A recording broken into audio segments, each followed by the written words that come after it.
Welcome back to 20 Car. The 2026 Lexus LFA is a bullet of Japanese precision. A rolling haiku in carbon fiber that whispers elegance before it screams power. Its sculpted body seems carved by wind itself, each aerodynamic curve, vent, and splitter a testament to relentless engineering and artistry. The signature triple beam LED headlights pierce the horizon like a katana's edge, while the low-slung stance promises speed before the accelerator is even pressed. Inside, the LFA's cockpit is a fusion of Zen minimalism and high-tech mastery. Alcantara, leather, and carbon weave together in a cabin that hugs the driver like a ritualized kimono.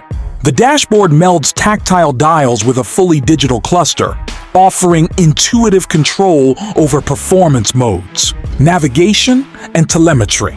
Every touchpoint feels deliberate, every corner of the cabin designed to heighten concentration and immersion.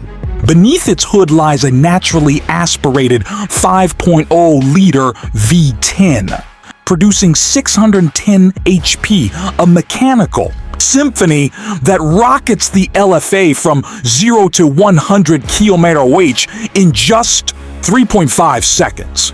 Competitors such as the Ferrari F8 Tributo, McLaren 720S, and Lamborghini Huracan are fierce.